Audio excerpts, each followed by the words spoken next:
Bismillahirrahmanirrahim.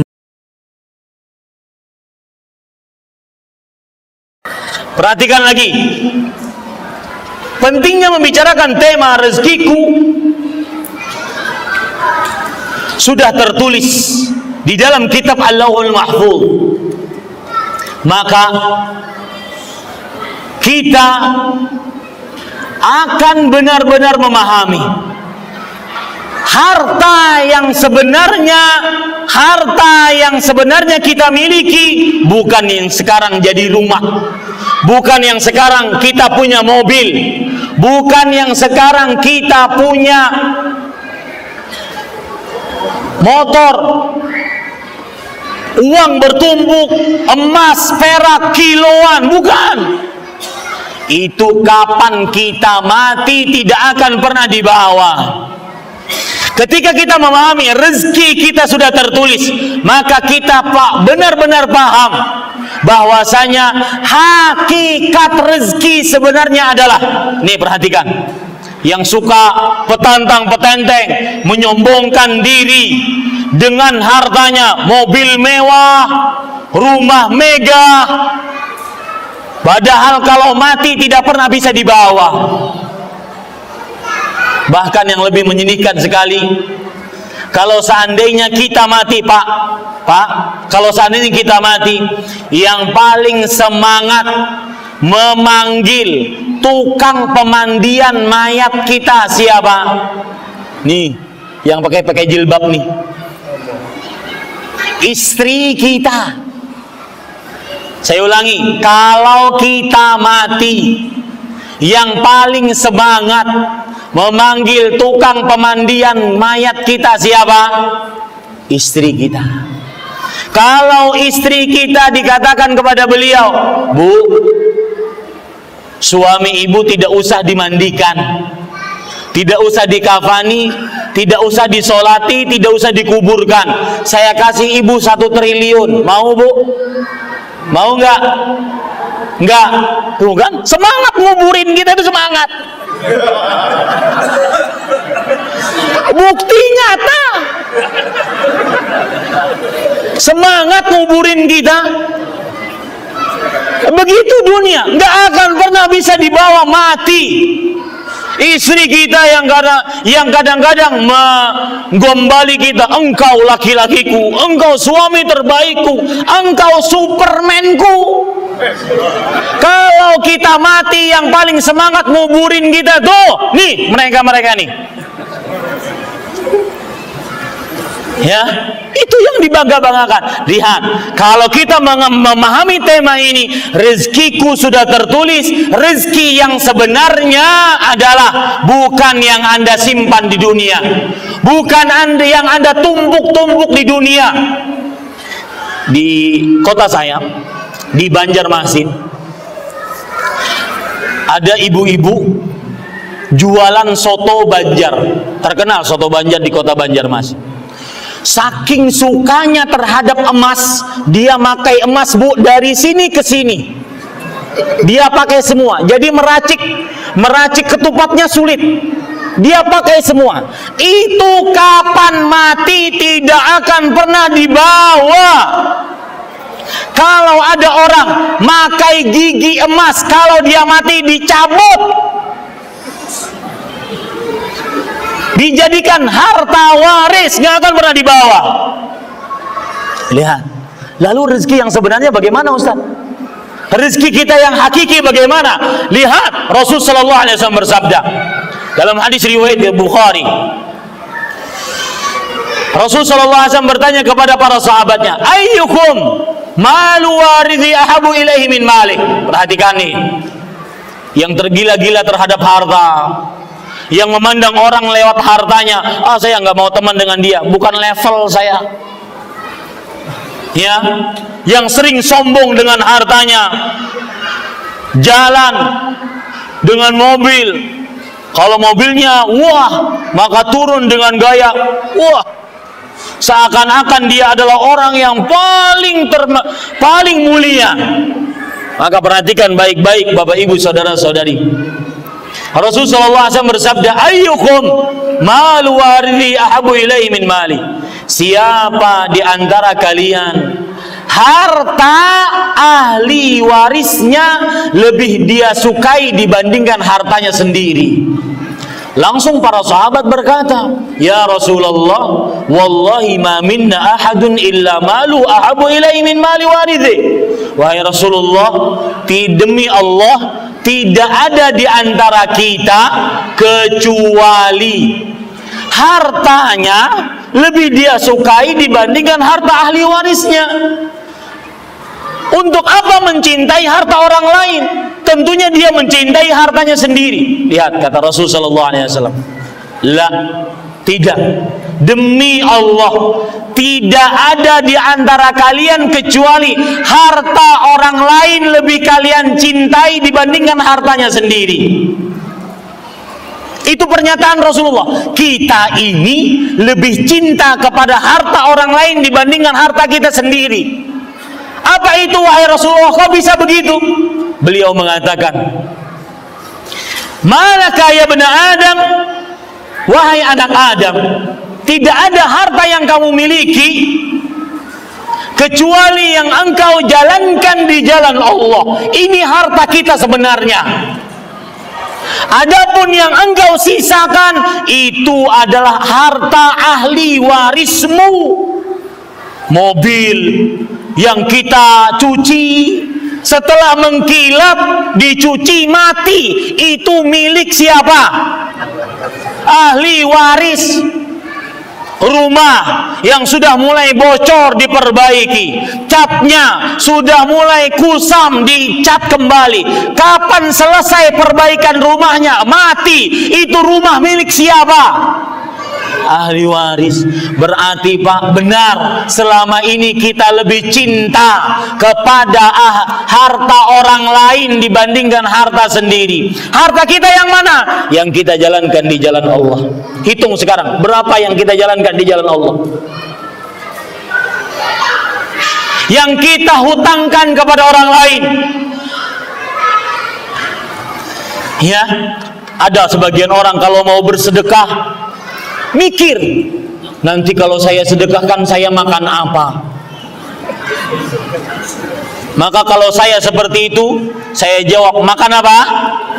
Nasi. Orang susah bersedekah. Haji, umroh, perhatikan yang sudah mampu. Haji, umroh, mikir lama. Ustadz, nanti kalau saya umroh gimana? Nanti besok makan apa? Makan nasi. Kenapa mikir lama? Untuk ibadah, orang beribadah itu beribadah dengan harta, mikirnya lama. Contoh lagi, sebentar lagi nanti hari raya kurban, sebentar lagi membukakan puasa. Ya, coba harta yang sebenarnya yang Anda miliki bukan yang Anda simpan. Wallahi Pak, bukan yang Anda simpan.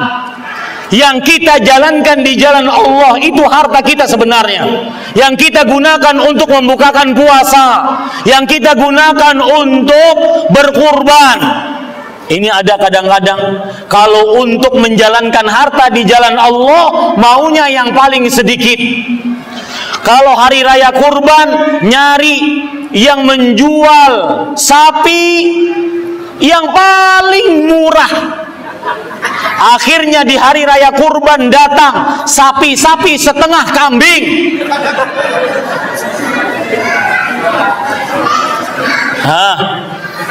Ya. Kalau mau umroh nyari travel yang paling murah. Akhirnya sampai di Jeddah nanti nggak ada bis, nggak ada mutawif, nggak ada hotel. Tuh jalan sana sama otak. Untuk urusan akhirat susah. Untuk bersedekah susah. Padahal itu harta sebenarnya. Lihat Rasulullah SAW bersabda dalam hadis yang lain, "Lau yaqulu ibnu Adam mali mali mali."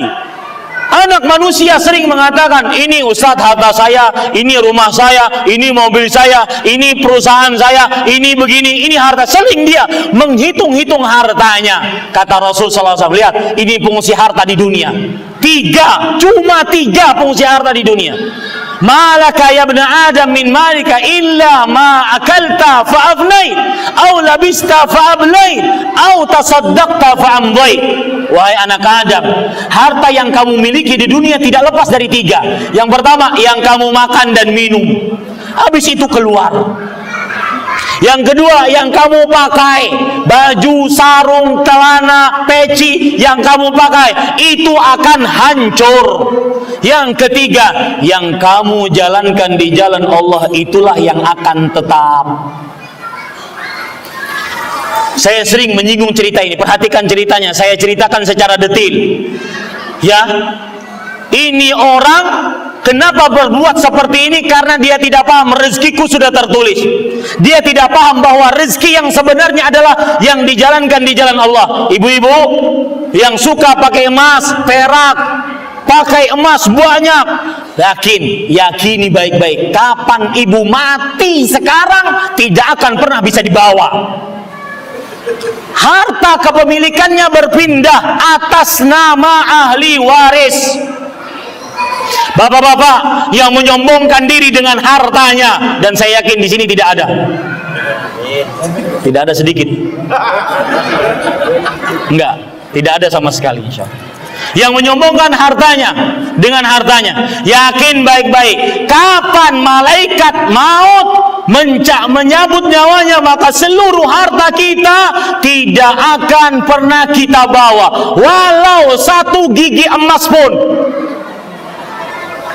Yang kita bawa, yang menemani kita di alam kubur, di alam barzakh, di akhirat kelak siapa? Harta kita yang kita jalankan di jalan Allah Subhanahu wa ta'ala. Perhatikan baik-baik. Saya cerita secara detail. Ada orang, saya misalkan,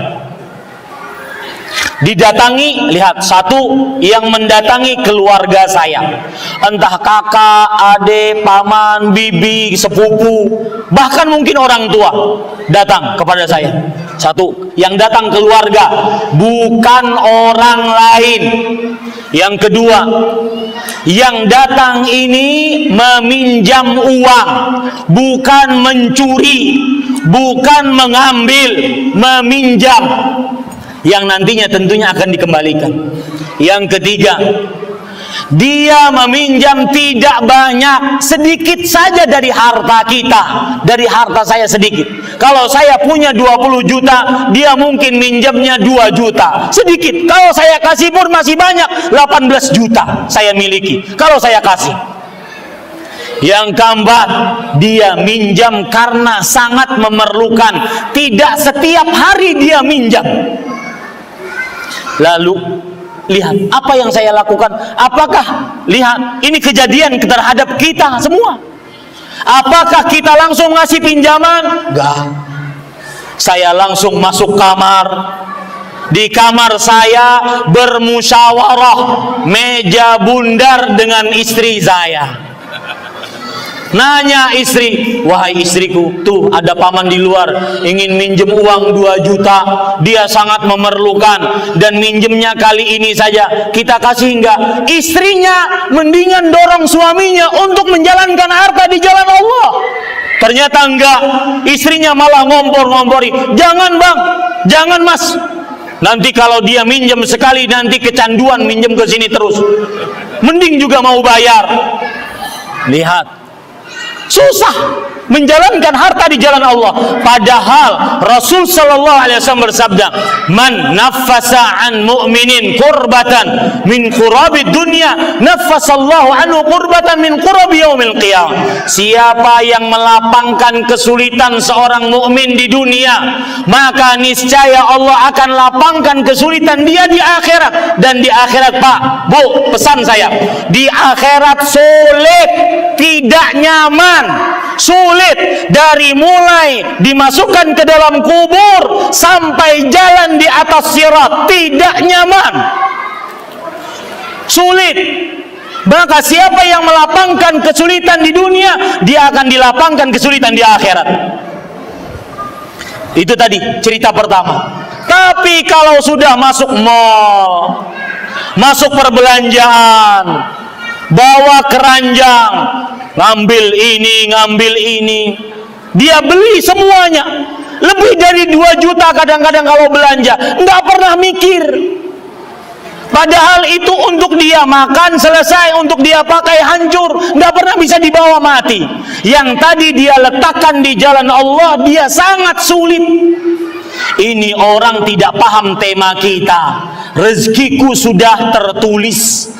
Rezeki yang sebenarnya adalah yang kita kumpulkan untuk bekal di akhirat. Bahkan perhatikan, saya tidak tahu ini penyakitnya bapak-bapak atau ibu-ibu. Kalau ke pasar atau kalau ke mall, kalau ke pusat perbelanjaan, ada kebagian kadang-kadang ada mangkok misalkan, mangkok lucu, beli ah. Ini penyakit siapa? Hah? Bu, perhatikan, orang beli, saya beli ini karena saya haus. Ya, saya beli air karena saya haus. Saya beli baju karena saya ingin memakainya. Masa ada orang beli lucu? Ayo, ngaku nggak? Beli mangkok karena lucu, padahal mangkok selusin di rumah. Tapi giliran ingin bersedekah, ingin menghutangi orang, susahnya minta ampun. Sekarang hitung, kalkulasi. Harta saya, kalau saya di dunia, saya punya rumah megah. Di surga punya rumah enggak? Kalau saya di dunia, saya punya mobil. Di surga punya rumah enggak? Kalau saya di dunia punya motor, di surga punya rumah enggak? Punya motor enggak? Padahal hidup di dunia, kata Rasulullah SAW, 60-70 tahun saja. A'maru ummati ma baina 60 ila 70 wa aqalluhum man yajuzu dzalik. Umur umatku hanya antara 60-70 tahun saja. Hanya sedikit yang lebih daripada itu. Mohon maaf, angkat tangan. Ada umurnya yang 70 tahun? Hah? Angkat tangan. Enggak disuruh push up. Angkat tangan. Tuh lihat, nggak ada, sedikit kan? Benar sabda Rasul, hanya sedikit dari umatku yang lebih dari 70 tahun. Sebentar di dunia, sebentar kita punya rumah, sebentar kita punya mobil, sebentar kita punya motor, sedangkan di akhirat selama-lamanya. Makanya Pak, mari berpikir cerdas. Kita mengumpulkan bekal untuk sementara atau untuk kekal abadi nantinya. Lihat hadis Rasul sallallahu alaihi wasallam, "Mali walid dunya ana karaqibin astadhillu tahta syajarah, thumma aqumu warah." Apa hubunganku dengan dunia? Aku seperti pengembara yang bernaung di bawah sebuah pohon. Kita semua seperti itu. Pengembara bernaung di bawah sebuah pohon. Masuk akal nggak Pak? Orang pengembara bernaung di sebuah pohon, dia bikin rumah semegah mungkin, mobil semewah mungkin, harta menumpuk, nggak mungkin. Lawang dia mempunyai tujuan aslinya, yaitu surganya Allah Subhanahu wa ta'ala. Ingat itu baik-baik Pak. Ya, tidak mengapa kita dikatakan, wallahi Pak, saya pernah punya cerita menarik. Cerita nyata. Ini pelajaran bagi orang-orang yang malas menjalankan hartanya di jalan Allah. Beliau ini kerjaannya, Bapak Ibu tahu, kerjaannya menggoes sepeda. Menggoes sepeda, jualan barang-barang kelontong, panci, ember, kemoceng, tempat sampah di sepedanya. Itulah jualan dia. Kita tahu hasilnya paling berapa. Kemudian, tetapi beliau punya niatan baik. Ini singgungan, ini tamparan keras bagi kita. Beliau punya niatan baik, sebelum saya mati, saya harus menginjakkan kaki saya ke tanah suci. Akhirnya hasil dagangan yang sekedarnya tadi dia bawa pergi ke sebuah travel umroh. Dia katakan, maaf mas, saya dan istri saya ingin mendaftar umroh, berapa biayanya? Pihak travel mengatakan sekian puluh juta pak, karena bapak dengan istri bapak. Kemudian dia keluarkan, ini mas uang saya. Setelah dihitung, sang pihak travel mengatakan ini cerita nyata, karena yang mempunyai travel kawan saya, beliau cerita kepada saya. Kemudian beliau berkata, mohon maaf pak, uangnya belum cukup. Apa yang terjadi? Perhatikan, yang suka nyimpan uang tapi tidak dijalankan di jalan Allah, wallahi mati tidak akan pernah bisa dibawa. Jangan sampai terlambat, umur tidak berbau. Beliau buka perut beliau, kemudian di situ ada kain yang mengikat. Beliau buka kain tersebut, ternyata ada emas-emas kecil, ada cincin, ada anting yang beliau sengaja kumpulkan untuk sekedar bisa berangkat umroh. Kemudian beliau katakan, ini mas, ini harta saya terakhir di dunia. Lihat, tamparan untuk orang-orang yang diluaskan rezekinya kepada Allah, tapi belum pernah memikirkan untuk menjalankannya di jalan Allah Subhanahu wa ta'ala. Ini harta terakhir saya mas. Kemudian dihitunglah berapa gram, kemudian setelah dihitung, diduitkan, sampai pihak travel tersebut mengatakan, malu saya karena uangnya tetap kurang. Subhanallah. Lihat Bapak Ibu saudara-saudari, sampai kawan travel saya mengatakan, sudahlah, biarkan bapak dan ibu tersebut pergi umroh, anggap ini sebagai ibadah kita kepada Allah Subhanahu wa ta'ala.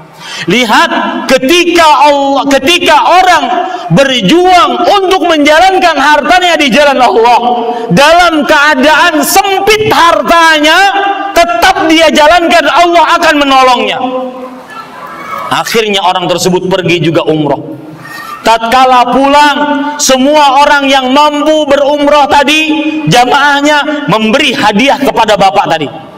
Hadiah yang paling banyak dibawa oleh bapak dan istri tadi. Lihat, Allah menolong orang yang menjalankan hartanya di jalan Allah.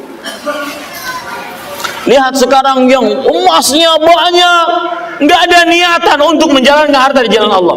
Wallahi pak, lihat hadis Rasul, ya, biar lebih jelas hadis Rasul, harta yang sebenarnya itu bagaimana. Kata Rasul sallallahu alaihi wasallam, "Mathalu ibnu Adam wa maluhu wa ahluhu wa amaluhu kamathali rajulin lahu thalathatu akhila." Lihat tangan saya. Perumpamaan anak manusia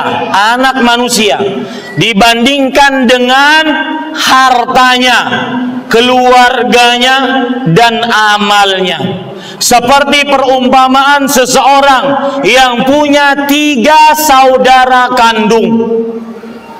Saudara yang pertama mengatakan, ana ma'aka ma dumta hayyan. Wahai saudara, ini yang mengatakan, wahai saudaraku, aku akan bersamamu selama kamu hidup. Kapan kamu mati, maka lastu minka walasta minni. Aku bukan darimu, kamu bukan dariku. Bahasa anak muda sekarang, lu, gua, N. Putus hubungan kita. Itulah perumpamaan antara seseorang dengan hartanya. Kapan orang ini mati, maka hartanya bukan dari dia, dia bukan dari hartanya. Tidak akan pernah dibawa walau secuil pun. Yakin itu baik-baik. Keluar saudara kandung yang kedua mengatakan, ana ma'aka ma dumta hayyan fa idza udkhiltal qabra lasta minni wa lastu minka. Aku akan bersamamu selama kamu hidup. Kapan kamu dimasukkan ke dalam kubur, maka aku bukan darimu, kamu bukan dariku. Inilah saudara yang disebut dengan keluarga, istri, anak-anak kita. Kapan kita masuk ke dalam kubur, sudah mereka pulang ke rumah.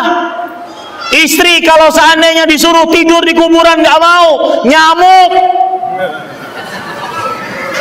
Nggak mau dimasukkan ke dalam kubur, sudah habis putus hubungan. Yang ketiga, saudara kandung yang ketiga mengatakan, ana ma'aka ma dumta hayyan wa mayyita. Aku akan bersamamu selama kamu hidup dan mati. Fahada amaluh, inilah amalnya. Ini harta yang dia jalankan di jalan Allah. Ini Bapak Ibu, saudara-saudari yang dimuliakan oleh Allah Subhanahu wa taala.